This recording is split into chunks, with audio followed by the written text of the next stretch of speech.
See how long we get. Okay. We're joined in the KFUG studios now by Supervisor David Finnegan, District 5. Are you right up on there? Let me see if I can hear you. Nah, don't do that to me. Can you hear me now? That's hilarious. Oh man, yeah. He was moving his mouth, nothing was coming out. I'm like turning up the microphone. It's how you doing today, David? I'm doing fine. I hope I can have as much fun as you two appear to be having. We do have a lot of fun, and it's always a surprise when we find out that people actually hear us having fun because we just come in and have fun. Yeah, it's nice to know people are having fun. It's nice to know Blake's awake. That is nice to know. Thanks again for the cupcakes, Blake. Really appreciate that. Amazing. So, what's happening? What's happening with you right now? Let's start with this campaigning thing. Well, the campaign's just getting started. Yeah. Just ease into it, with everyday life. It gets in the way of family. It gets in the way of business. It gets in the way of politics in general, if you will, of just the business of the county. You have to curtail your travel. You don't get to participate in forums that are beneficial to the county because you have to stay home, knock on doors, fine-tune your spiel, if you would. But it's a great opportunity. It's a good opportunity to check yourself, to check what you said you were going to do in the past, and did you do it? That's interesting. So you sort of, when you're running for office, you're also running, for yourself. You're kind of like checking your track record and making sure you're living up to promises and things. Well, absolutely. It's one thing that I've never done, and unfortunately the board doesn't do, or any of the boards that I sit on. We don't do a very good job of celebrating our successes. Mm-hmm. So because you're always so busy going on to the next thing, moving forward, so to speak.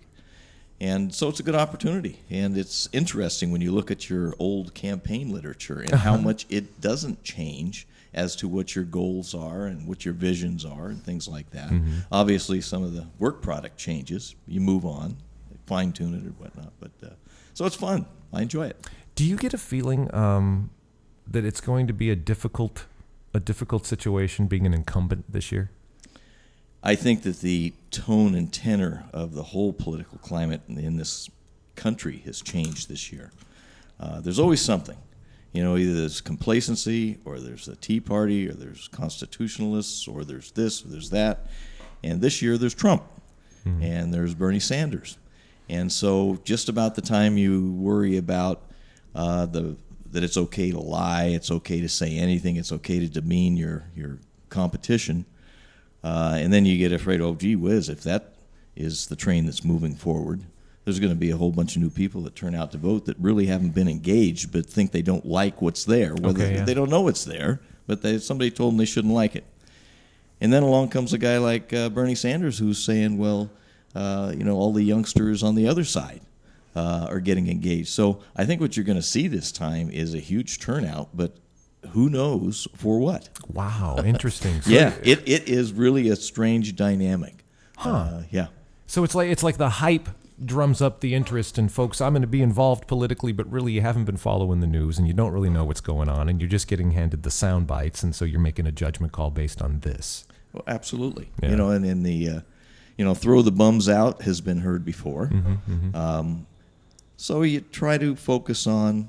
Even the focus of your campaign changes, where somebody jumps in the race, so you say, well, this is going to be an easy one. It's going to be about integrity. It's going to be about telling the truth and knowing the facts and being able to communicate those facts. And then it changes, and then you catch yourself say, well, maybe, Finnegan, maybe you should put out your kinder, gentler self. Stuff like that. And what you come back to is that you realize that you've really been doing a good job. That you follow the process, the vision that you laid down, the goals, the objectives, the partnerships, and you continue to move forward. And you try not to be distracted or too reactionary to those negative elements that unfortunately we have had to overcome for the past couple of years. So I guess you're saying that as it flows politically in the nation at large, we sort of see that happen, it epitomized in Delaware County. Then. That's the external forces that affect a campaign. The internal forces shouldn't change. Which is what? Your message? Is that what the exactly. internal force would be? Whether it's the vision for the county, what you're doing, the successes you've had, where you're going in the future, the substantive things that you can actually point to. Do you mind? Let's talk substantive things. That's Sure. a hard thing to say on the radio. Thanks for bringing that word. Substantive. So things that you are proud of. You said that if elected, which year will this be? Well, actually, this will be If reelected. I'm in my 20th year. Okay. All right. So looking back over 2 decades then of service, Right. What things are you proud of? There's a litany of things. The easiest pat answer is to say whenever I take a look at the good partnerships or the infrastructure, everything decent that has happened, and it sounds a little egotistical, my fingerprints are all over it. Mm-hmm. And I'm not going to go through the whole litany because people don't like to hear, oh, you did this, Yeah. and I, and it really is a we, because we work together as a board. Number one priority is we're supposed to work together. Mm-hmm. You don't represent just your district. You're elected to work with the majority of the other people to accomplish things. So having said that, we started with goals, held a series of workshops, first time I was chair, and we delineated 10 goals, and then we had objectives, and some of those goals were for economic development. They were for safe and healthy children. They were for infrastructure. I mean, there's 10 of them laid out, and then we had objectives, and how do you accomplish that? And then we instituted things like the 2x2s, communication, understanding that nothing in and of itself happens in a vacuum. We're such a small community, whatever happens affects everybody else. I penned a policy of community, that no elected body, no governing body should ever do anything in this community without first checking with the other elected governing bodies to see how it impacts them. You shouldn't be going for a school bond. If the county or the city is going to need a bond too, you should be talking to each other. You shouldn't be passing an ordinance about X, Y, Z if it was within one political subdivision that's going to negatively impact another. So, and it even, so whether it's tribal, whether it's city, county, school, fire districts, water districts, needed to be communication.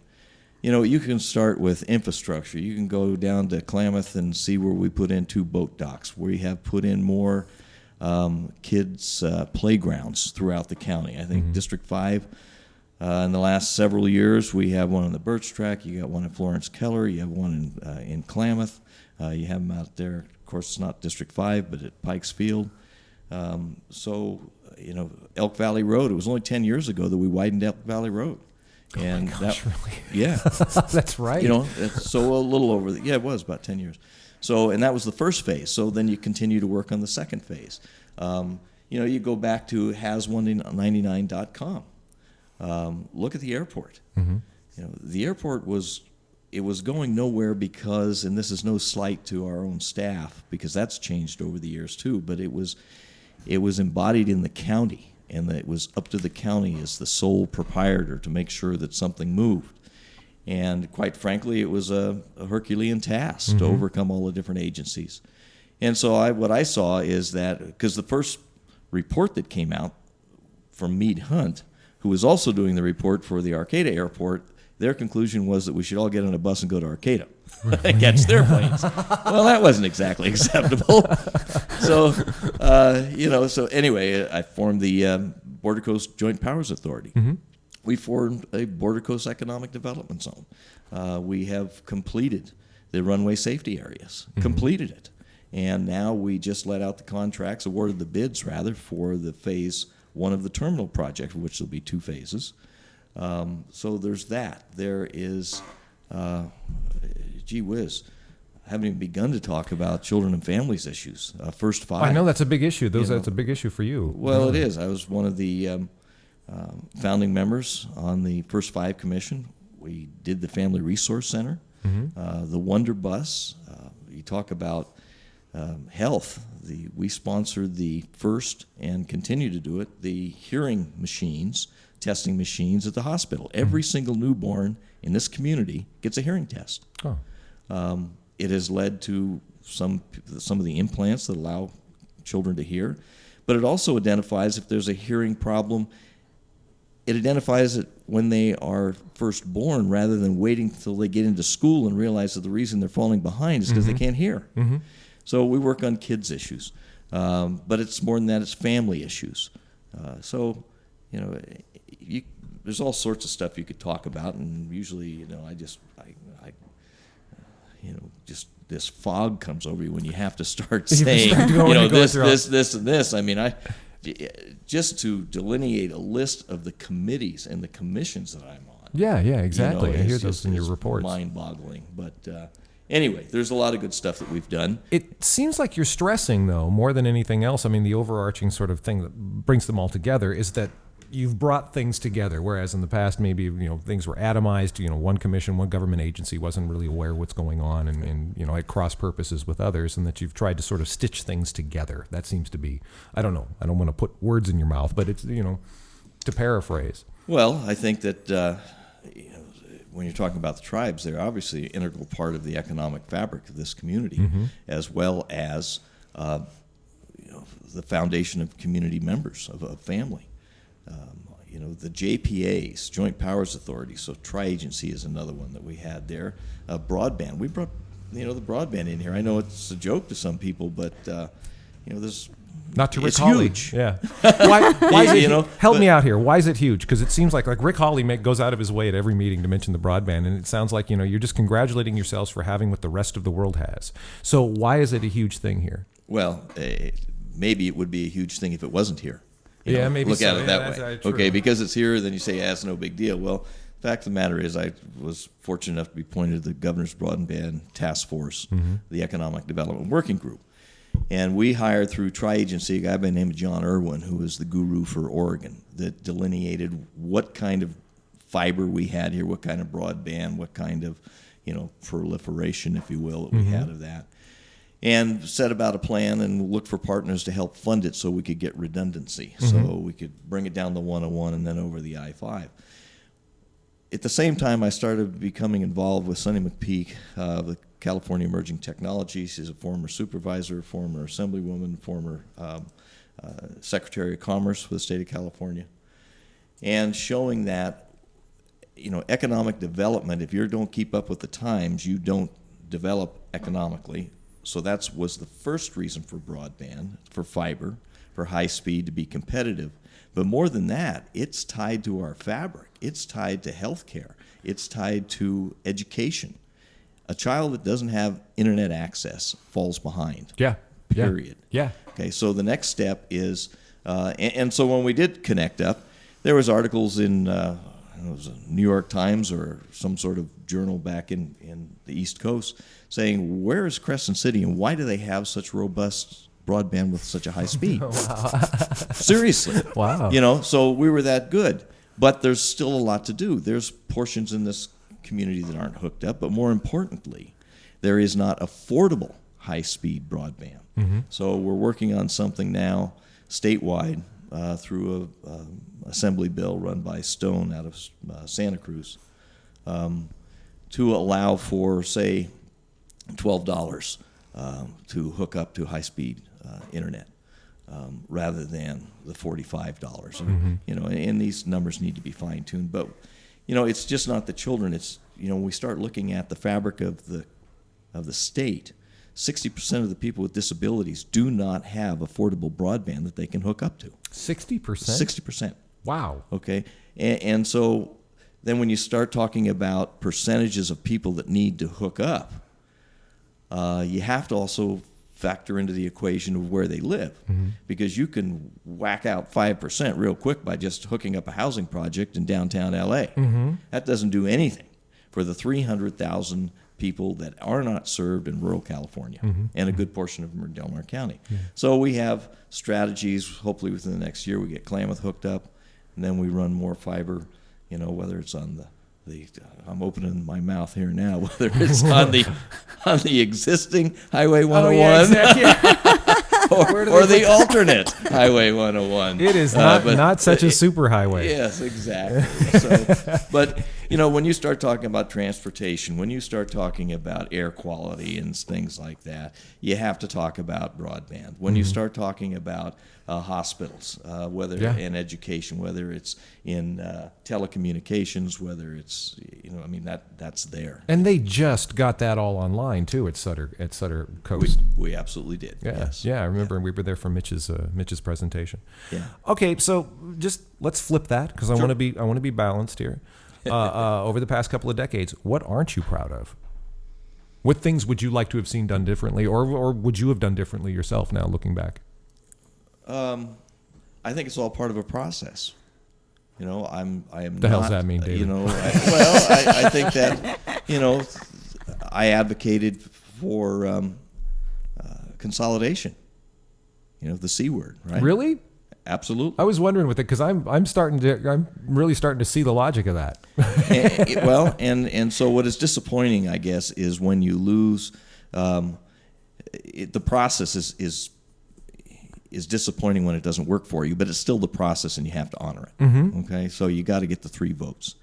We, as a board of supervisors, and the city as a city council, embraced the idea to look at consolidation and put it on the ballot as to what kind of governance would the community recommend. Mm-hmm. And there was a assembly bill that was being run by Patty Berg, and West Chesborough in the Senate was also going to co-sponsor it.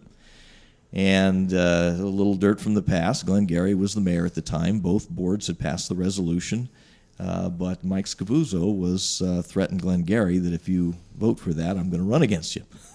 So Glenn, without the knowledge of or support of any other body that had already voted on it, called up Patty Berg and pulled it. Wow. Patty got mad at us, came before the Board of Supervisors, said, I'm never doing anything for you again unless you pass the resolution. They said, oh, by the way, Patty, here's the resolution. That's why you did it. Wow. Yeah, so it's the miscommunication. Uh-huh. It's when personalities get in the way of process or progress. Mm-hmm. It's frustrating. But that's also, that's part of the gig, right? Yeah. So is there any piece of infrastructure that I'm not proud of? No, I did not support the state of Jefferson. As a matter of fact, I am proud of the fact that we didn't allow the board to railroad it through. But there's always stuff out there, and stuff changes, just like runway extensions at the airport. Necessary one year, not necessary the next, that type of stuff. But do I regret anything?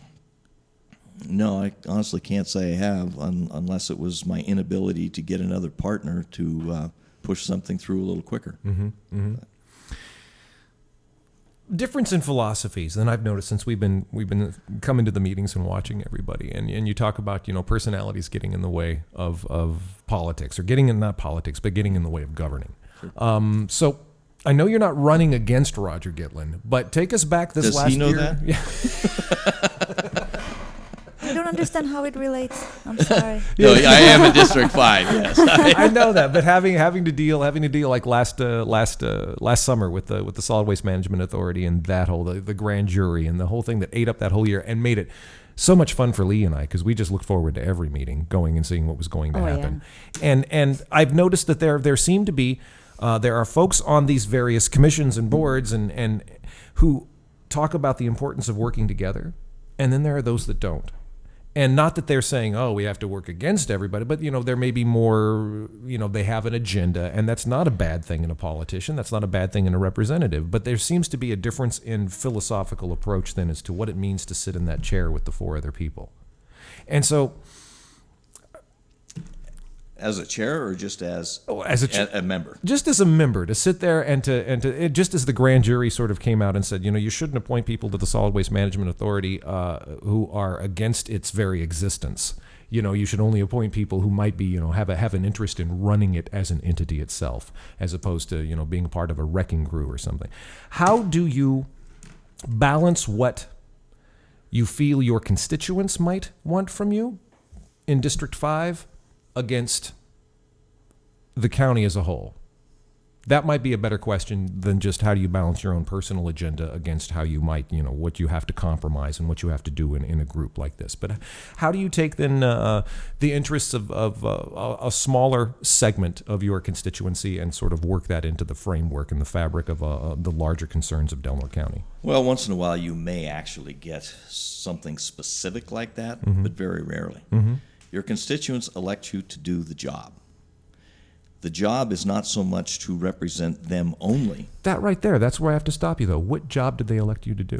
To work with the other 4 supervisors to govern the county to make sure that the budgets are balanced, that you allocate them properly to allow for services and programs that are beneficial to your constituents. Now, do you feel like if you are, and I'm not trying to just bring up Roger Gitlin, but I'm almost using him as a type. Do you think folks who vote for Roger Gitlin vote for him to do that job, or do they vote for him to do a different job?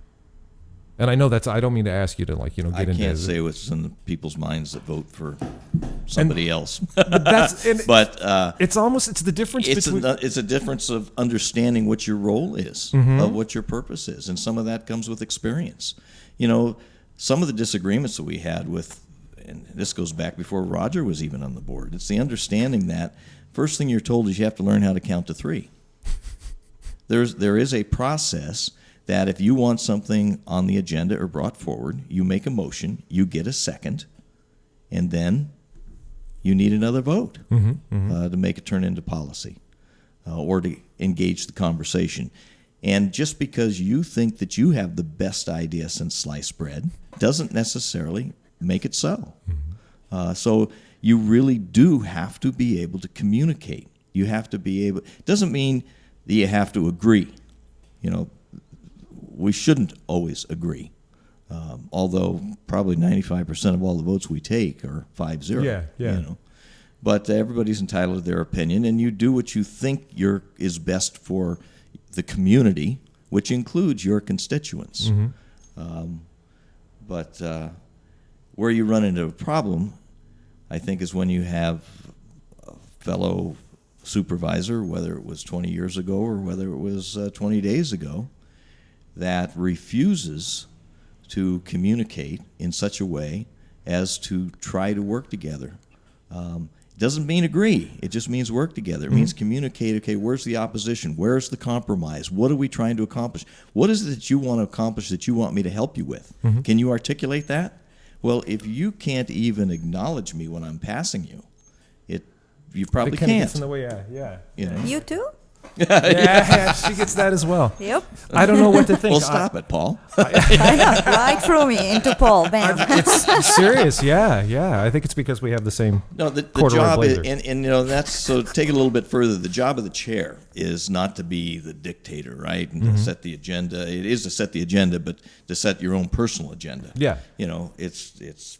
There's a process that things get on the agenda. They're brought forward by staff. They're brought forward by the public. They're brought forward by another supervisor. And at your discretion, if it doesn't get on there, the supervisor has the ability to make a motion to put it on the agenda and get a second. And if you can't get a second, you can't get a third vote. So don't waste our time. Yeah, good point. That's the prerogative. But the real job of the chair, aside from running the meeting, is to make it appear to the public, to the constituents, that their government is functioning. Now it's like the ringmaster. Because the one thing that we love most about you, I think, is that we can always tell what you're thinking. Maybe not what you're thinking, what you're feeling. Yeah, I have a hard time hiding it. There have been That's why times I'm practicing on the calmer, gentler. The calmer, because there have been times even watching online where we can hear you sigh. like Roger will be going on about something will be happening, you just hear you go. Even when my mic's not on, yeah, you it can seems hear it. like it's like just it's the sigh heard around the room, and so I love that. So that sort of transparency in government I enjoy a whole bunch. So no, I see what you're saying about having to work the system, having to work within the framework of that, and it seems to be that a lot of what you tout and things you're proud about is that larger framework. And not just free balling it out there, not just being crazy and going on. Well, it's sort of like the guy saying, "Well, when the bell rings, I'll be ready." Well, if you don't practice, you're not going to be ready.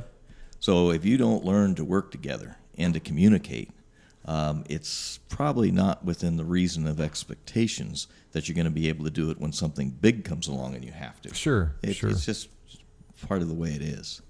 There are specific things I'd like to ask about then. Sure. Take us through, and we have admired both how you and Martha seem to have rebranded Last Chance Grade. The Last Chance Grade has disappeared as far as, we're talking about rerouting 101 now. Correct. US 101. US 101. Yes. Do you want to share your rebranding idea, which I think is brilliant? Okay. Okay. I think it's time to stop coming to these meetings and say, oh, we're going to get cut off from California, and just go, California, you're going to get cut off from the prettiest part of you. From us. That's what we should do. Yeah. That's how you sell it. Yeah. You don't go begging and like, oh, we need EBT here. Say, no, like you need Scott. us. Yeah. You need us. Yeah, exactly. Yeah. And you will not have cool redwoods. I know you think it's only in Humboldt, but So- we have them too. So I know that Chris Howard has at one of the meetings, at the end of the meeting, was it the meeting? I don't know if you were there for that meeting or not, but he expressed frustration at members of the public coming up and saying, why aren't you guys doing more about Last Chance Grade? So answer that question for me. Why aren't you doing more about what's holding up Last Chance Grade? On one hand, we're told it's falling into the sea. It's an Emia. What's holding up Last Chance Grade? Just a bunch of rocks. Some roots. And we're told it's going to fall in. It's an imminent disaster waiting to happen. And on the other side, the public sees government is basically just having a bunch of meetings about Last Chance Grade. I'm sorry. It's just part of the humor of your program here when you said, you heard I was going to, consider the source, Paul. What are you talking about? But obviously it's been slipping. When you say, what have you been doing? Real brief history. Mm-hmm. I was part of that value engineering that was done 2002, 2003. Mm-hmm. Advocated with the Local Transportation Commission when it was the has199.com that it should also include 101. Mm-hmm. And we said, okay, fine. That's an admission that's also included. In fact, John Thompson, Trees of Mystery, was hard on that. So I was part of that program, and out of the 15 people that were there, mostly engineers from Caltrans, there was Susan Morrison, who was at the time was the executive director of our Local Transportation Commission, and myself, the only ones that voted to find an alternate route to get off the bluff. Really? Wow. Yeah. The rest of them said that, it's too expensive. It might be hundreds of millions of dollars, which, it is. Mm-hmm. And at that time, I think they were talking just $150 for the engineering. And they said, we can, for years and years and years, we can stockpile debris or materials down at the bottom of Wilson Creek and keep filling it and cut into the bank if we need to. And it'd be a lot more efficient, especially cost-wise. So that was the first bite of the apple. The second bite of the apple that, while everybody else had it on their back burner, except for a certain person that used to work for a certain congressman back when you used to be able to have earmarks mm-hmm. in the day when that certain congressman could have mm-hmm. built his bridge to nowhere just on an earmark, but chose to do nothing. So now it's an issue, right? Anyway, said I wasn't going to talk about that, huh? Yeah, I know. Wow. So the other one was when we transparent. negotiated for the Stimson sold to Save the Redwoods League, mm-hmm. the Mill Creek acquisition. Part of the and I was in on the negotiations. I was one of the handful of people that got negotiated with Virginia Strom Martin mm-hmm. and Save the Redwoods League, Kate Anderton, and it was Jerry Cochran and myself, and even Blackburn was in the room. Got the $5 million, but it was equally as important to me that I interjected in there we needed a non-specific easement for the relocation of Highway 101 when there was a catastrophic failure of Last Chance Grade. Now, Nobody else was thinking about I'm that. remembering the map, and that's Simpson Lane, because everybody knows Hamilton Road and that end of right. it. But yeah, it basically goes all the way to Klamath, right? So it means going around. Yeah. Okay. So that foresight has been there for some time, and I think that was back in, 2005? Mm-hmm. That's probably 10 years ago. Mm-hmm. So I was still working on it then. Didn't give up because they said we're not going to do it. It's that and part of the reason we were doing it is at the time Senator Chesbrough was running a bill that said no new roads are to be built within parks. Well, here we're talking about creating a park, so there would have been no way to get back into the highway. Yeah. Okay. So me was not asleep at the wheel. Mm-hmm. So when people say you've done nothing, it's not true. Mm-hmm. Okay. Now, as far as you say rebranding it, as far as the frustration is with most situations, whether it was with the airport, as it is with any infrastructure. Willits bypass. There's a little anecdotal thing. When I first was on the board 19 years ago, our local transportation commission pledged resources, leftover funds, to go to the Willits bypass. To go to, really? That's 20 years ago. Wow. And it still isn't open, right? Okay. Yeah. So, and what that also demonstrates that if you don't work together, it will not happen. Just take a look at 299. Even when it's funded, it still can't happen. So, working together, it's imperative, So, okay. Now it brings us to the governor. Not the governor, but the congressman. What started out a couple of years ago, the first stakeholders were the tribes and the parks. And as a member of the Board of Supervisors, raised my voice, said, wait a minute, where are we? We're a governmental entity. The explanation at the time was, well, you're not a property owner, so you're not a stakeholder, or you don't have cultural resources there. So it's either the park or the tribes, and I think but Green Diamond or Simpson got to be part of that too. So that's not okay. Yeah. So Jared Huffman, first congressman that actually really took a bite out of this, and formed the other stakeholders group that was all-inclusive. And I think you've seen how many, 16 people, 15 people, however many there are. Of course, this is where I'm going to tie it back into working together. People that don't know how to work together, they usually just form their own group, make themselves a chairman, and there's 2 or 3 of them that made it the no name wherever, and then they're official. But the real work is being done with all the partners. What are the differences between the two major stakeholding groups? Because there's 2 major stakeholder groups with Last Chance Grade, right? There are, but there's really no difference as to the input or to what the implications are going to be to have with Congress. I think the expanded stakeholders group is more beneficial. It's more palatable because what you did is you put in everybody from business to local governments, tribal governments, parks, who are on the other one as well. But you put in, the environmental groups. You put in EPIC, Save the Redwoods, Friends of Del Norte. So anybody that might have a say in it or might be a roadblock, an impediment to its success, was brought to the table.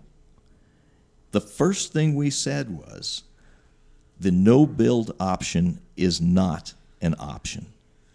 And that was, first thing we had to do, we said, okay, what are your hang-ups? What are your, what are you worried about happening here?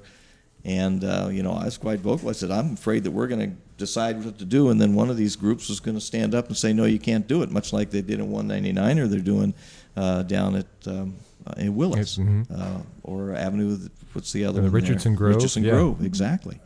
And so everybody bought into it. And it happened in the first 6 months, which was great. And then we got it narrowed down to a couple of different alternatives. And then we're reminded that, if you narrow it down too much, it's going to seem like you already have a preconceived notion of where that road should go. And you'll alienate folks from the process. And you need to expand it because when you start doing the geological studies and when you start doing the environmental studies, you need to make sure that you included enough alternatives that if one fails, you have another one there. So I think it was done correctly. And we are on a path now that I think you'll see within the next 60 days will take its next major step.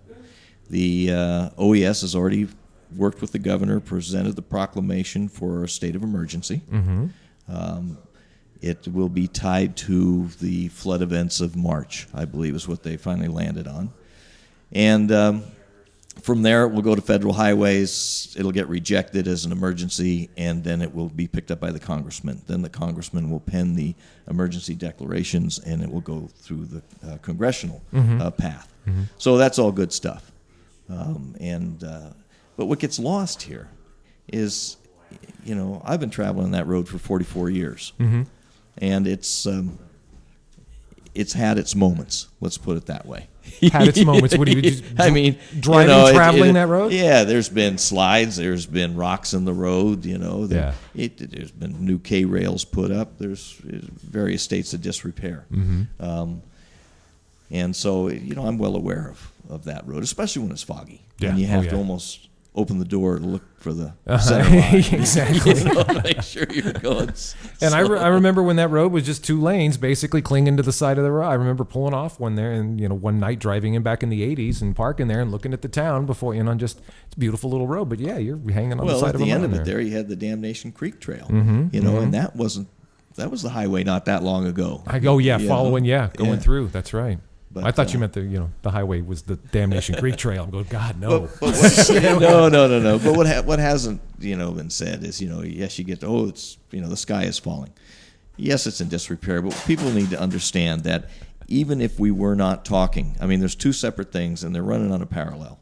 One is to relocate Highway 101, and that's what everybody's working towards. Okay, because what you now have that you didn't have back in 2002, 2003 is the new batch of engineers that came out of Caltrans is saying it is moving, it is sliding. Is it going to fall off? That's not the geological consistency, but who knows? But so they say it's sliding, it's moving. Okay, good. So at least they agree. Most recently, within the last week or so, the Federal Highway Geological team was here for a couple of days, came to the same conclusion. Okay, so when looking at it, there's always solutions, and the immediate solutions, like, there's too much water in there and that's going to cause the slide, so guess what? We'll de-water it. Just like they say, we'll put a wall up. Well, the wall was never intended to hold back the mountain. It was to stabilize the road. The wall was moving at the same time the road was. But now you have, federal highways, you have Caltrans engineers, you have all the people that are in authority, within the agencies that are going to be responsible for doing the work, all agree that it does have to be moved. So just continuing to come up with solutions to keep it in its place is no longer the optimum. Having said that, that is the immediate solution, though. It is Caltrans' job to make sure that road stays open and safe. It is part of the federal highway system. The feds will mandate it. If there's a catastrophic failure, we won't have to wait for Governor Brown to do the proclamation like we're going to have to for the next couple of weeks. The President of the United States will do it, because it's a federal highway. And it will get open. It'll get open immediately. We've seen roads under federal purview, like the road through the park on South Klamath Beach Road, slid. They dropped a trundle bridge over that thing so freaking fast, make your head spin to keep that road open. Okay, so it's a matter of priorities, and that portion of 101 on Last Chance Road is a priority. It is a lifeline. It's an economic lifeline. It will stay open. So if people would calm down the rhetoric, it doesn't mean you don't calm down the advocacy. Okay. You keep the pressure on. And that's what I've been doing, because let me tell you, with the experience, yes, I know a little bit better how to communicate and with these people and also to cooperate and what do you compromise? The other agencies that you have to deal with. Exactly. But I'm probably more aware of the frustration than anybody of what it is to deal with these agencies.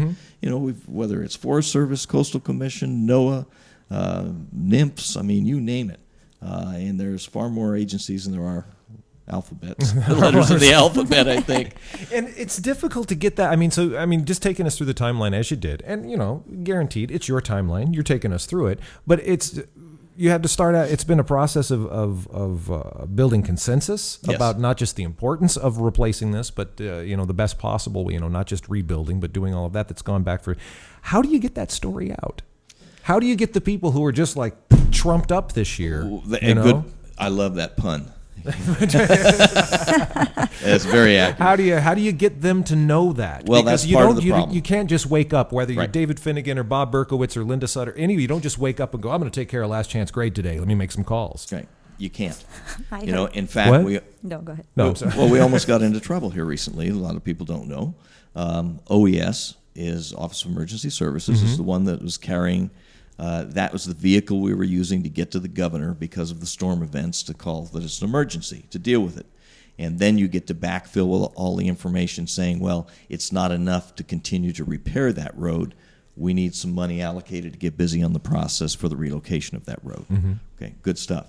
At the same time, you've got an individual calling OES who has no authority other than an elected title, that doesn't work with anybody else other than self-appointed group, is telling them, well, we can suspend NEPA, the National Environmental Protection Act. We can suspend CEQA. We can do this, do that. I got a 5-year plan. We'll make it work. And OES is calling Caltrans and some of us involved and going, what's going on here? You're asking us to declare an emergency, and at the same time you're planning to advocate for suspending all the environmental rules? We're not going to be part of that. Wow. So it is coming full circle. That's why it's so important to have communication and cooperation with your fellow electeds, to trust that maybe you don't have every answer and you don't have to have every headline. There are things that are more important here. I don't care about the headlines, except when somebody lies about me. All right. Well, let's talk campaign then. So you've got to get out and oh my gosh. What? Oh, just it's 12:46. Your 3 minutes are up. Your 3 minutes exactly. Public comment, that's Way up. You've been Way. waiting so long to say that. I know that's. What's so interesting is the people that actually honor that little red thing and the people that don't, and it's consistent. Really? Ex supervisors never. I'm entitled, and special interest groups are entitled. Oh man. Well, if you're like an ex-supervisor, it's like being a president, right? Like you get the you get free public comment. Free public comment for the rest of your year. That's all the perks Delaware County has to offer you. More than 3 minutes. Take us on the campaign trail then. What's up next for you as we move closer to election day here? How do you get this? Well, you show up. That sounds like Chris Howard running for office. Yeah. To be so lucky, right? There's a little more accountability than that. But whether it's to, we have a chamber mixer down in Klamath coming up. We got the chamber meetings you go to the different rancherias, sovereign nations that are having forums. The Tea Party will have their forum. The paper Triplicate will have its forum. And you answer questions, you make yourself available, and of course you get your printed material out soon, not too soon. Everybody's sort of jockeying position to see who's going to lie about what. So you can, which I don't think, I'm just going to tell the truth like I always do. And you knock on doors, you make yourself available, you put your phone number out there. It's always been out there, so. All right. Well, it sounds like you get the message out. Yeah.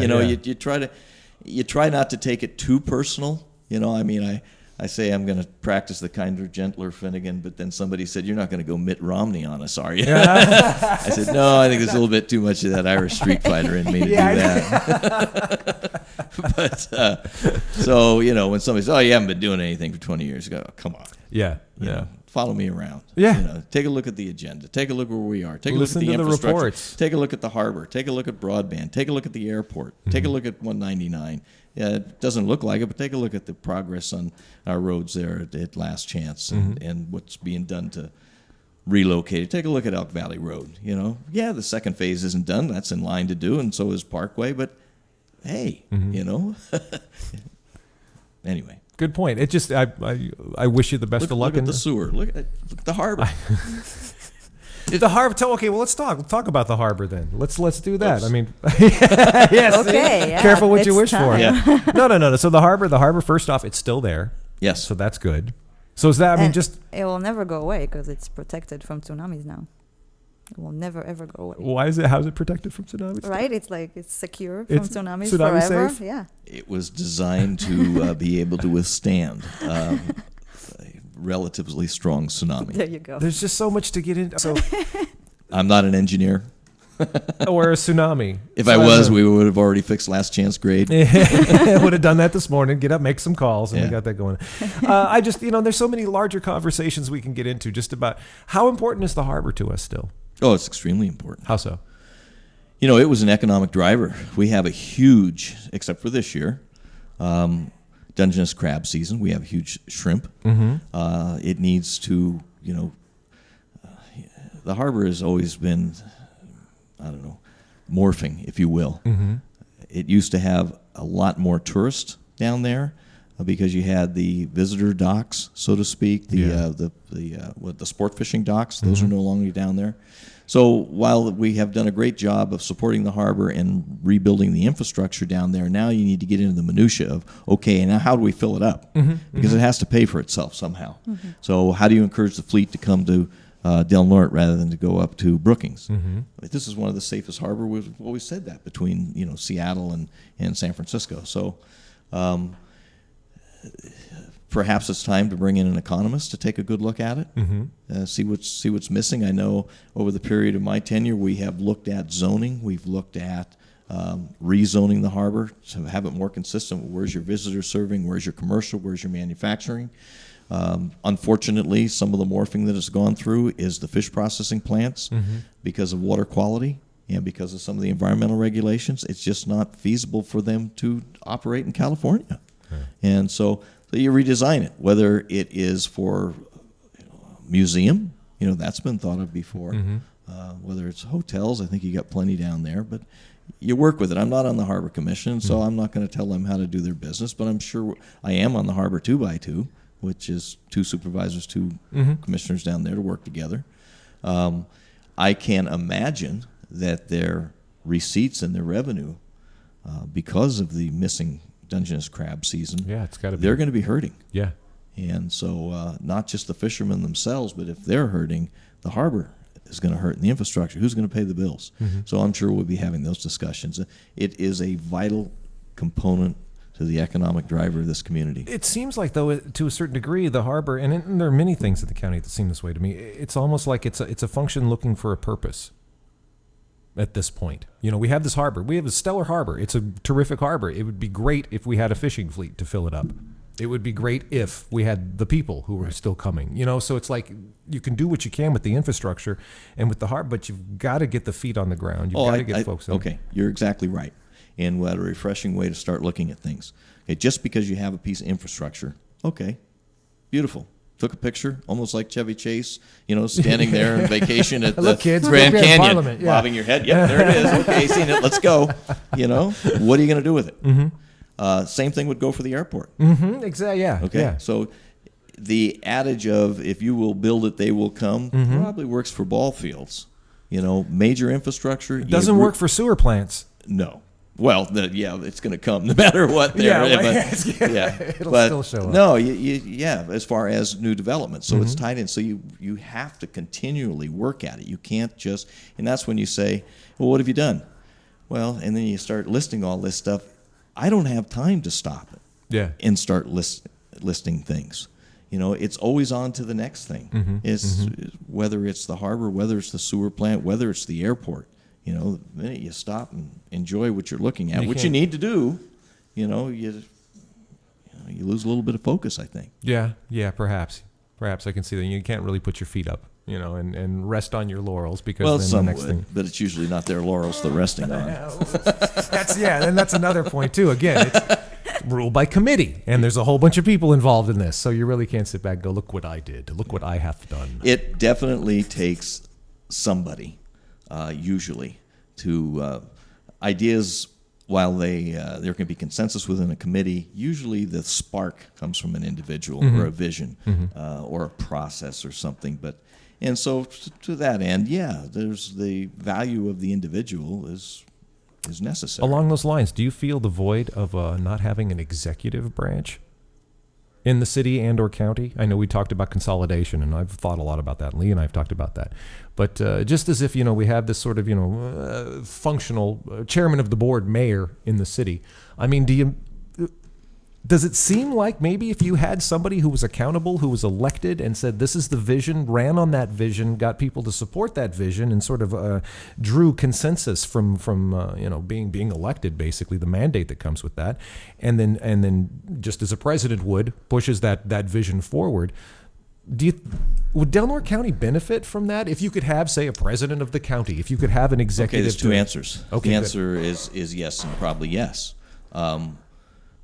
That's what I did early on when we formed 10 goals in committees. Sure. And this is the vision, and this and has 1in99.com. Same thing. The problem comes when the visions are not consistent with the other governments. Okay. Now, it wasn't that long ago we all met in Smith River for 3 days, and whether it's David Burrell from an outside economic developer, or it's about a book on Tupelo and how to succeed in tourism, whatnot.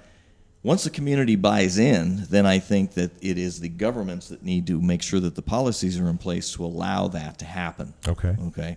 The problem arises if there's not continuity and consistency between your governments. For example, the city and the county. I've often said in the past that this is a community with more well-intentioned elected officials with differing opinions than I've ever been around in my life. Yeah. So there needs to be some consolidation. There needs to be annexation, is one with of the things. city, you mean? Yeah. But rather than that, because I think we found out you can't really get revenue neutrality here. We did it when we annexed a portion for the water district out by Douglas and East Coolidge and out there, so they could get a grant for the water system. But consolidation, I believe, it's not going to be one of the things I'll champion this election. It needs to happen. It really does. The city and the county have too many things in common. Whether it's police force, whether it's building codes, zoning ordinances, and once in a while, a couple of years ago, we come together and we start working together, and then all of a sudden a person changes or a manager changes, and then they pull back. They feel threatened. We need to. Wouldn't it be nice if you could get all the entities together to not feel threatened and to really focus on what was best for the community? Maybe then to take that would be nice. To take your own interest out and just look at the larger. That's a beautiful thought, David. Yeah, that is nice. Welcome to my utopia. Rainbow. Exactly. Well, it is 3 minutes to 1, and gosh, I let you talk way too long. So, is there anything you'd like You to add? asked for it. I know, exactly. Is there anything you'd like to add in closing? Your final thoughts for our listeners. Well, we didn't even get to touch on kids, which is I've been a champion for children since I was a parent. We just alluded to that. Since you're and even I've before been pro that, kid. I'm a kid supervisor. It's First Five. It's family resource centers. It's healthy. It's not about healthcare. Is not the hospital. Healthcare is parenting classes, it's early childhood education that we didn't even get into, which is paramount that we start paying attention to. It's rethink your drink. It's not smoking at the fair. It's a lot of stuff like that. But more than anything, it's building on the momentum of the partnerships that we have, honoring those and using those partnerships to then dream and then to advocate for policies and to continue to move forward. This year, unlike most, we need a huge fly swatter to keep the flies away. While we, you know how it is to be at a picnic and you're trying to eat your hamburger and the bees are trying to get a piece of it too, So it makes it tough some years. David, thank you so very much for coming by. I really, really appreciate it. My pleasure. You guys have fun. You. Oh, man. Very entertaining. No, it was all you this hour that was entertaining. We just we were color. It was Thanks like a very much. meeting. It was like a meeting. Yeah. It was actually We were the audience. And by the way, just for the record, I once in a while I listen because it is good entertainment. Thank you. Thank you. I heard a certain individual, I think that she's running against me, state that, he's been in there for 25 years. No. And, I've seen him without a mustache. No, you haven't. Born with it, I know right? when the last picture was taken, and you weren't in the county. All right, thanks for clearing that up. All Okay. See you later. So we've learned it has not been 25 years, and the mustache has always existed. Yes. No. It has since 76. 76. Wow. Don't forget glasses there. And there. Where I know, mustaches those were are fun. invented. That's right, Yeah, 1976. 76. Maybe it'll come along. Thanks That's again, his David. campaign promise. Yeah. I'll take it off. District 5 supervisor and candidate for re-election this year, Mr. David Finnegan. Thanks to him for stopping by and rapping with us. Yes. I get it.